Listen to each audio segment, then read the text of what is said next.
It was time to choose. The rebellion was in trouble. Ravens were scouting for the secret rebel base. They needed a game-changer. Pieces of the Sky Ripper had surfaced. Renato knew that using it could go catastrophically wrong, but he was sure he could figure out how to use it safely. Also, a temple had risen out of empty desert. The Emperor had brought the Sky Ripper pieces up out of ancient burial by his obscene rituals. Could this be where the Iblis stone was hidden? Someone better get it before he does, thought Renato. And also, his old friend Lupino needed rescuing. Of course, Renato had a pretty strong suspicion that Lupino had betrayed the rebellion. But could Renato really leave an old friend to the Ravens?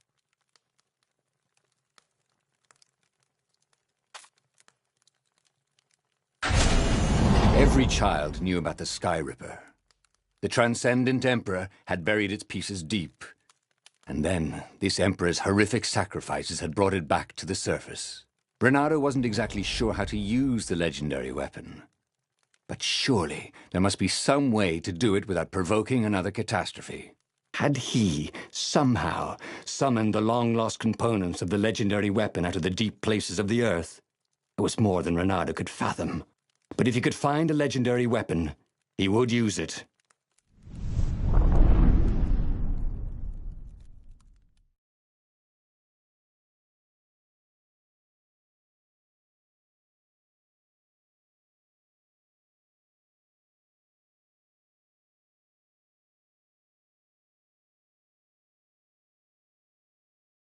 As he set foot on the island, Renato couldn't help feeling a bit curious. Was Lupino still waiting to be rescued? No. He was probably drinking champagne with the ravens. Did ravens drink champagne? Did rabbits? Renato felt oddly thirsty, come to think of it. Why had he chosen the Sky Ripper? Renato never made plans that required constant vigilance. He was a hero. He didn't think too much. He just went with his gut and hoped it all worked out. The Sky Ripper was a long shot. He'd have to devote himself to it. No side journeys, no rescuing old friends. That was against his nature. Could he stick with it? 2 eyes good. 1 eye dead.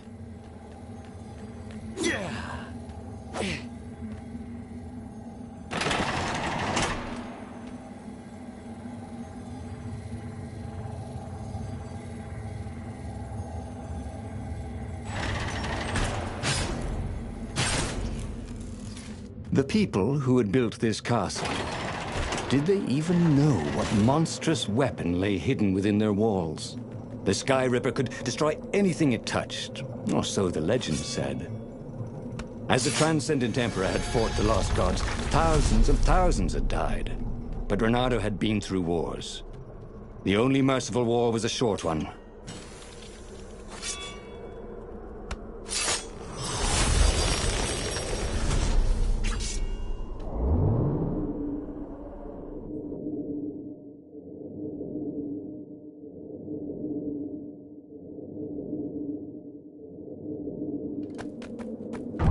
Okay, let's get this over with, and we can all go home. Well, not you, just me.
See?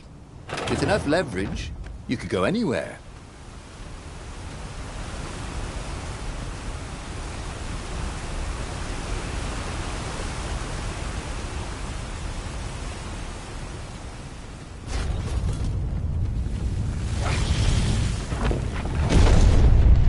There it was.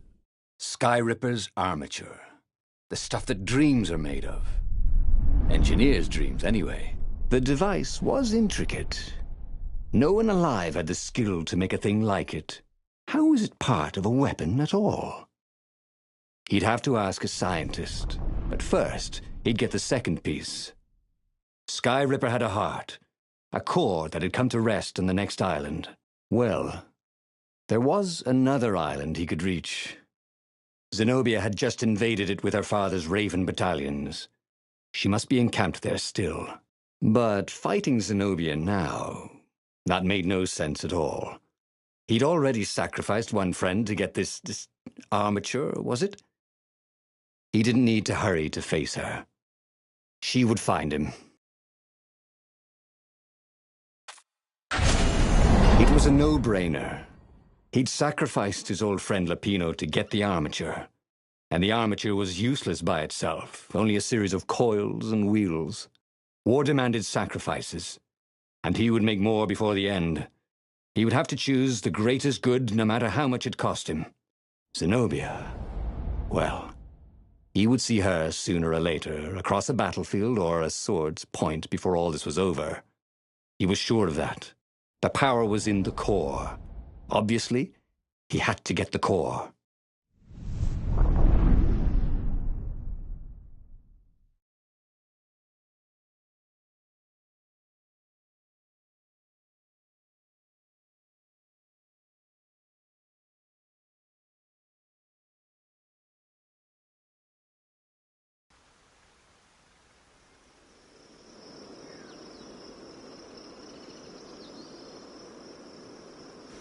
Doubt sunk in before he was even out of sight of the Farfarer. Why had he chosen the Skyripper? It was the sort of path he'd always avoided. The path of responsibility, of seriousness. Had he grown up? He didn't feel grown up. He'd made this decision from his gut, like he always did. Somehow, he'd impulsively decided to stop being impulsive. Did that make any sense?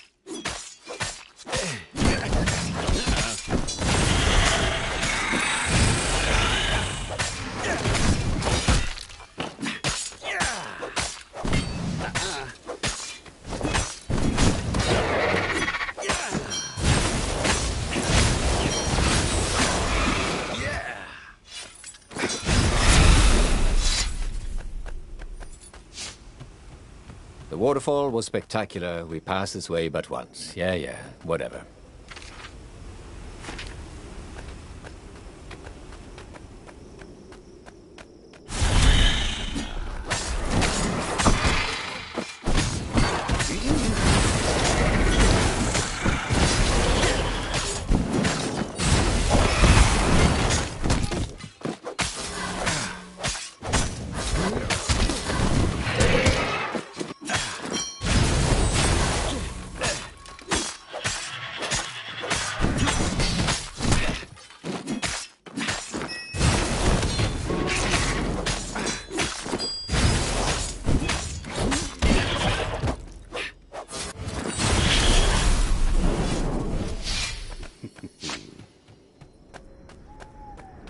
There was something sour in the air. Like the earth had ruptured over something that had been fermenting for a very long time.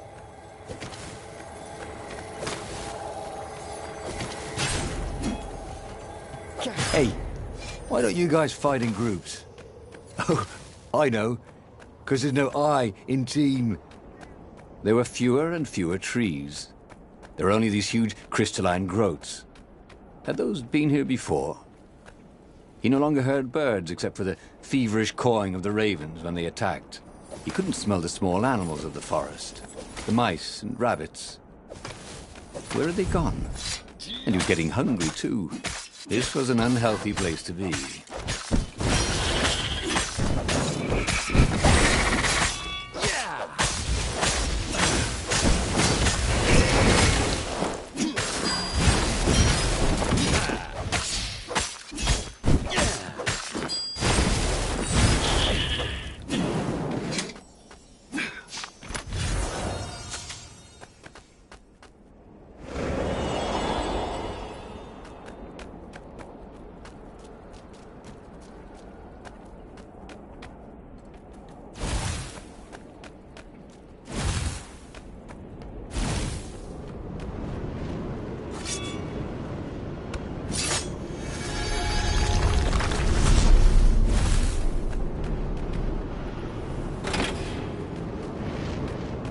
It looked like they'd forgotten to turn out their flamethrower.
The 20-sided core made him feel physically sick.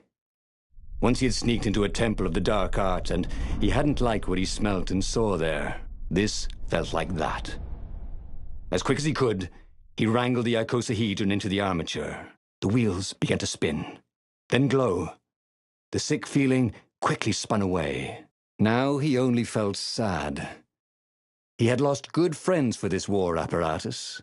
Maybe Lapino wasn't such a good friend. Yeah, that made him feel better. He carried his prize back to the Farfarer. Now he had to make his next move. There was a key Imperial outpost on the Nexus. If this really was some sort of superweapon, he could use it to wreak havoc on the enemy. And if it wasn't, well, better to know that before the final battle. But maybe he should show it to some scientists first. There was an observatory on the Nexus. Maybe he should go there before he fired it. Well, of course. If you've just assembled a weapon out of legend that can exile gods from the world, you'd want to have a scientist or two look at it. And even if they disagreed and he had time, he could ask Calaveras himself. Yes, the observatory would be his objective.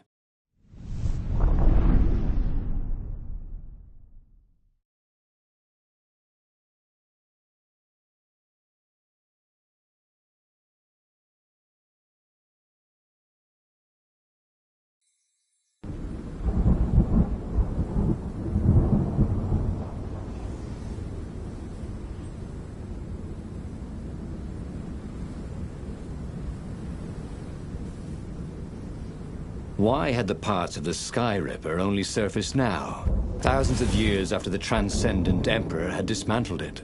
The mad Emperor Isengrim had performed terrible, bloodthirsty rituals to invoke the lost gods. Was that why these ancient artifacts were rising out of the ground? How perfect, then, that the Sky Ripper would reappear to be his destruction. And, hopefully this time, just his destruction.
A legendary weapon was exactly what the rebellion needed. They were outnumbered. The once kind emperor had become a tyrant. But his ravens stayed loyal, for he fed them his victims, and the other animals were too frightened to rebel. Renato shuddered at what the Emperor was trying to do. To bring back the lost gods, the Black Harvest, the Black Sun? No. He would stop that toad, no matter what the risk.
Renato was thrilled. The scientists seemed to think he'd put the Sky Ripper together right. But one toad was worried. Yeah, the Sky Ripper could tear a hole in existence itself. There are invisible strings that tie the universe together. If the Sky Ripper cut one, the hole would widen and widen until our whole existence fell into it. Another toad sighed. Irving still believes in string theory. At least go see Calaveras. Yeah, said the worried toad. He knows more than anyone else has forgotten about the Transcendent Emperor. If anyone could tell him how to use this weapon safely, it would be Calaveras. It was he who had told Renato how to find it in the first place. But maybe he had to give up on using it as a weapon. Maybe he had to go to the secret rebel base and ask the generals there what he could do with a weapon that he dared not use. One way or another, there had to be a safe way to use it.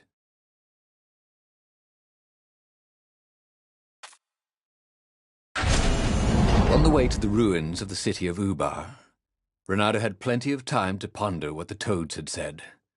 Strings and holes and something called anti-stuff. Well, he didn't understand any of it, but it made him nervous.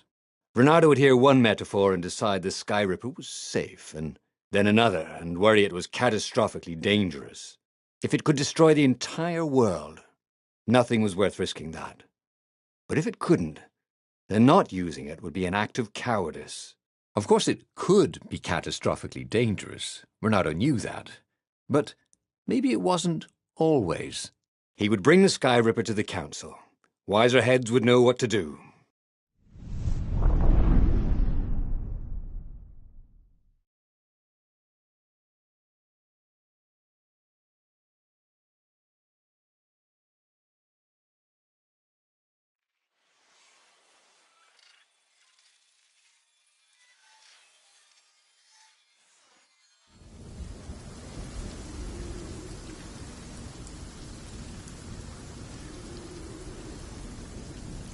The truth was, if it wasn't safe, then it was dangerous.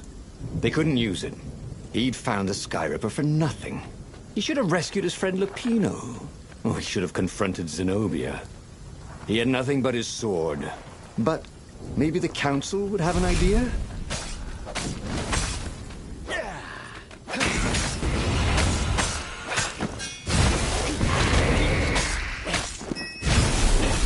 The ruins. Why were so many ravens scouring the ruins? Had someone betrayed the secret base?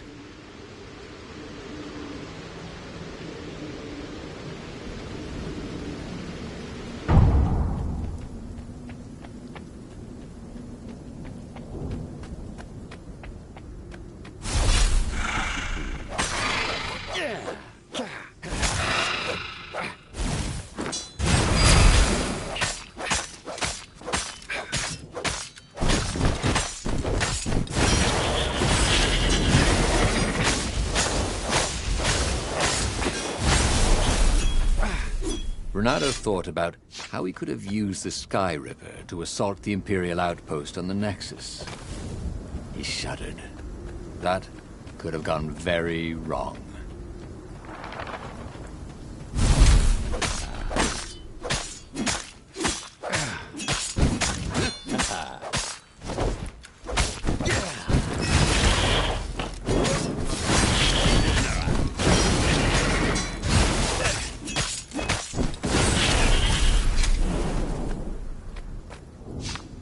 A raven cawed, "There he is!" And they ran away, cawing. They knew he had the core, didn't they? And they were afraid of it. Little did they know, he couldn't use it. Wait.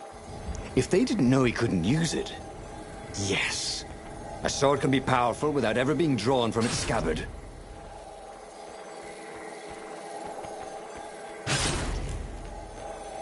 Anyone ever tell you have a lovely eye?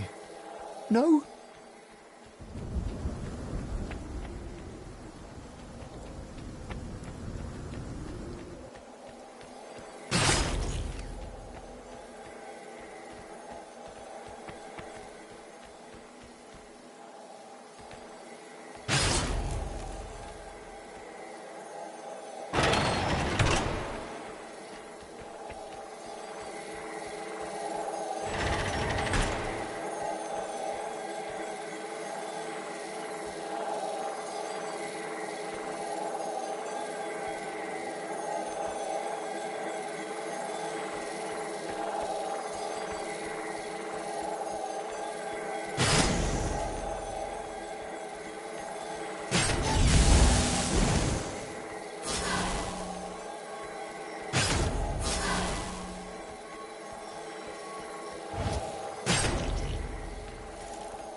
Long stairs. So he was close to the rebel base. Nothing was on fire. So far, so good.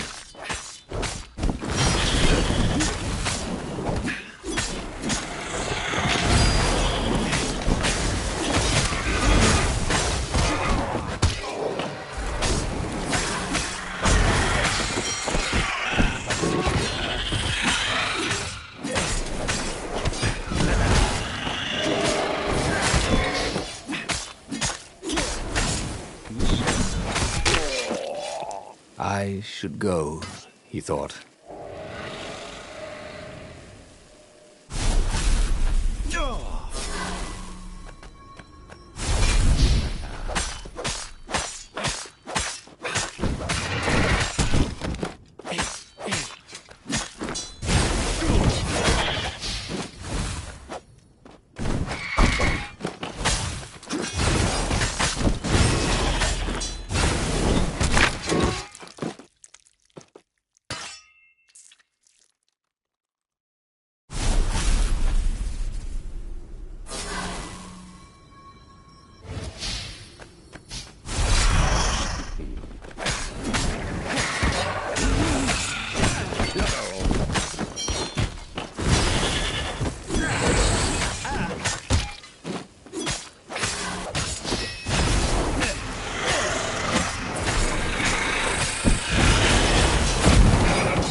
of newly remembered knowledge.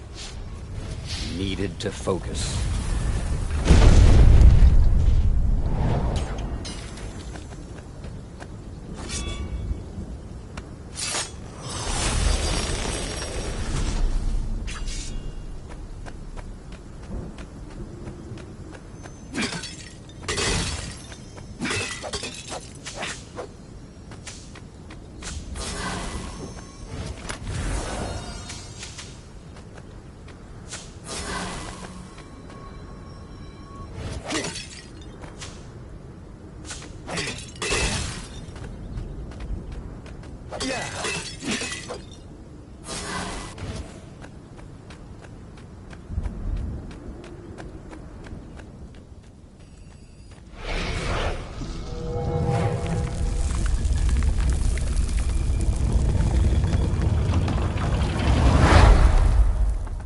Renato barely made it to the hideout when he was shoved into a meeting room.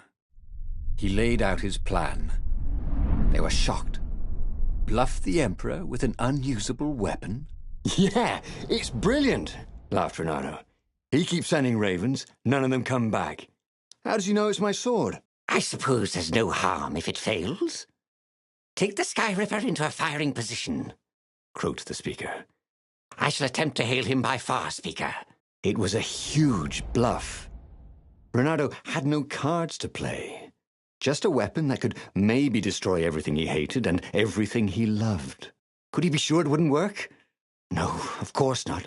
Of course the Emperor couldn't be sure it wouldn't work, and he must believe in ancient weapons if he hoped to bring back the lost gods, right?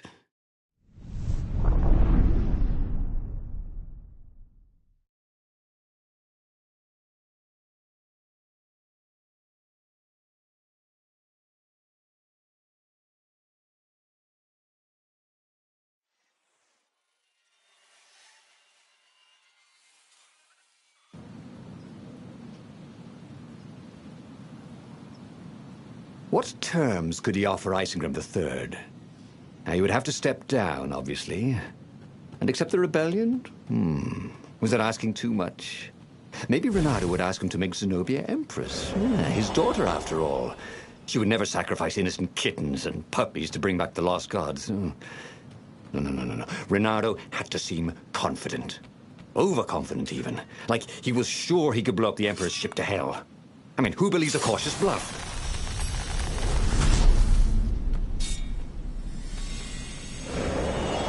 Renato had a feeling that was the back door to something. But what?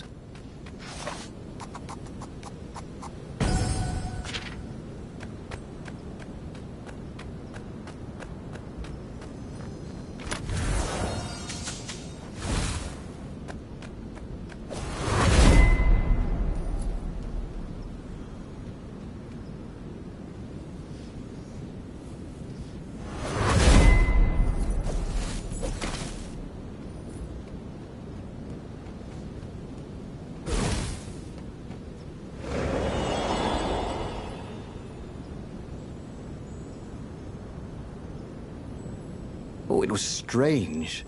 Fighting to place a weapon he could not use. But he could end the war tonight with just a threat. So much more humane than destroying a ship or an entire fleet. And then he would destroy the Sky Ripper in case some other adventurer was tempted. You never knew about some of these other foxes. Soon, it would all be over.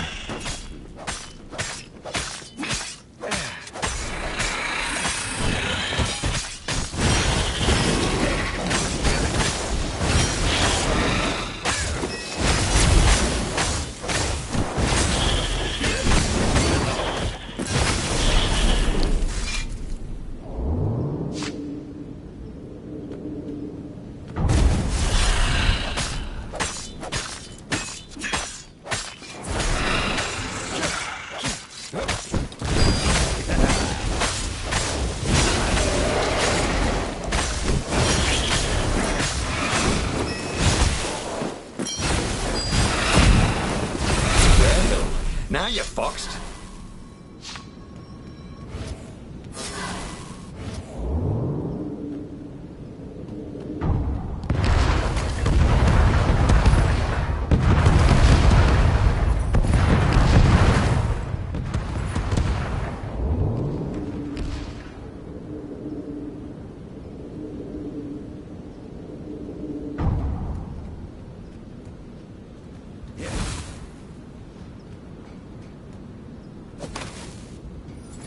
Soon he'd confront the Emperor. Funny that this whole war had come about because the Emperor feared death. Now it was coming for him. There was some sort of lesson there, wasn't there?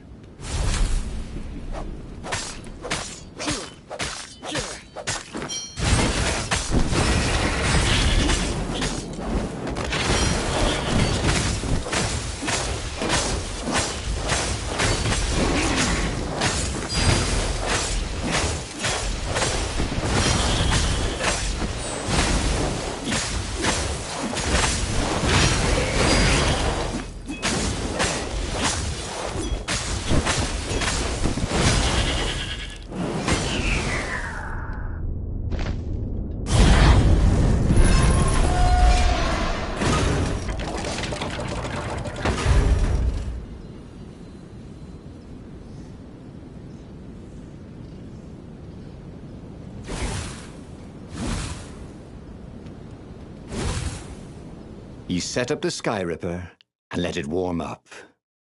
Zenobia came out, flanked by a whole platoon of ravens. "I know you, Renardo. You won't actually use that," she said. "I know what the scientists told you, that it would totally blow up your fleet. You're reckless, Renardo. Bold, dashing, brave, devil-may-care, wild, impulsive, hasty, rash, sometimes even a little harebrained, a bit feckless even. You just don't think things through. Oh, get to the point, woman. But you're not crazy." "How do you know I didn't go crazy?" demanded Renato, doing his very best to look crazy. "Well, go ahead then. Press the trigger." Oh, damn her. She'd seen through him again. She never fell for his bluffs. This was the moment to do something brilliant, to come up with exactly the right thing to say, to make a heroic move. That's what heroes do. Oh, but he couldn't think of anything that wasn't obviously stupid. He was too shocked to move. Her ravens came and seized the Sky Ripper. He stared as they pushed it over the side into the abyss. "Hey! Oh, I fought really hard to get that. It should never have come back." And he had to admit she was right. She had always been right. It was one of the frustrating things about her. Years later, as he rotted to his death in an Imperial prison cell, Renato was still trying to come up with something clever and heroic that he could have done in that last moment. But he never could. He should go back to some of the choices he'd faced before. Maybe there were new paths that had opened up, like those doors he was opening up all over the map that took him to new treasures and around his enemies. And he hadn't learned anything new this time.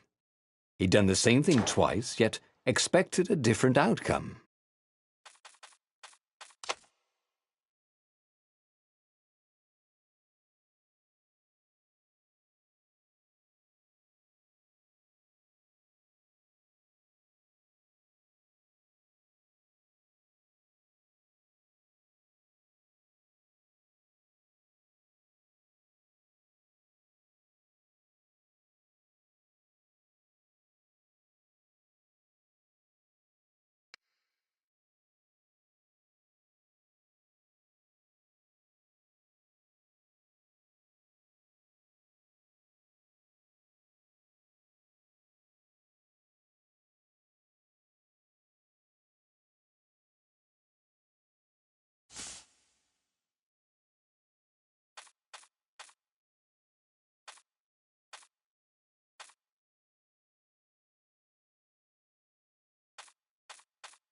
The book's pages fluttered to the beginning once again, faster than before, and he fell.